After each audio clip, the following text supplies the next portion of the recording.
Hey, just wanted to visit with you for a few minutes about juicing. What's so great about juicing when you've got pancreatitis? Well, first of all, okay, let's say you're coming out of acute pancreatitis or a flare. Okay, a lot of times doctors want you to eat right away, and they'll give you some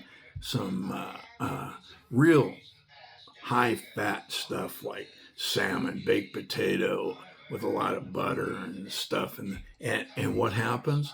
The next thing you know, you're nauseous, puking, and in pain. That's really dumb, okay? I mean, eating a lot of food right after you've been sick is just not smart. The smarter way to do it is to juice, okay? It's easier to digest, okay? It doesn't usually make somebody sick unless they're still so inflamed they shouldn't be eating anyway.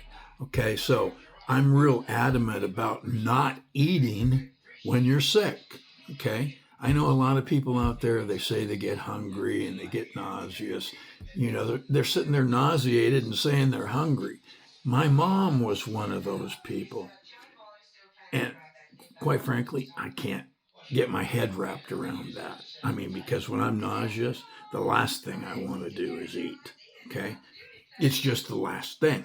But anyway, the benefit of juicing is that the juice is easier to digest.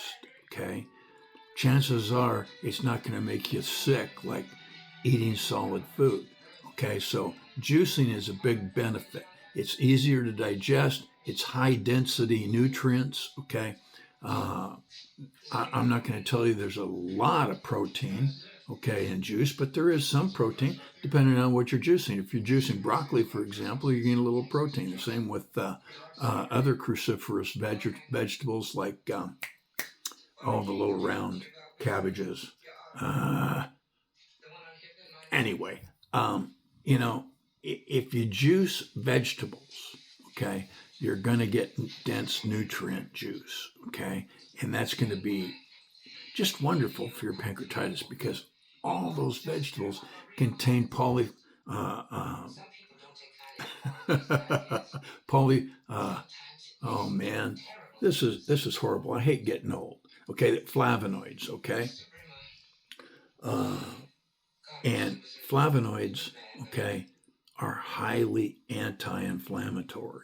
Okay, and that's what you want. You want stuff to make your pancreas inflammation go away. So if you're gonna eat stuff that isn't going to harm your pancreas any more than it's already been harmed, especially if you're just coming out of a flare or acute pancreatitis. The first thing you should do is drink juice, not eat a steak. Okay, definitely not eat a steak. No salmon, no, nothing like that. Okay, I mean that's just crazy. But you know, there's so you've got easier digestion, you've got nutrient density, you've got hydration, and those are the big reasons why you should juice. And you don't need to go out and buy some $200 or $300 juicer. I mean, you can get one out there for like $20. The Black and Decker's a little juicer, it's like $20, but you got to cut everything up. There's another one out there. I forget what the name of it is. I forget even who makes it, but it's like $50, and it should do everything that you need, to have done as far as juicing. And then make sure you use organic vegetables. If you have your own garden, great. I mean, later on here in the summer, you're going to have stuff growing out in the garden that you can, just pop off the vine, bring in to the house, wash off, and juice. But if you don't have that availability, then you can go to a farmer's market, where you can get fresh vegetables just off the vine at the farmer's market. Grocery store is the next best, Farmer's market, if you don't grow your own, a good farmer's market, if you have one where the stuff is fresh, it's just coming off the vine. I mean, go get yourself some fruit and vegetables and juice, okay? I mean, it's good for you. Y'all have a great day, and we'll talk to you later.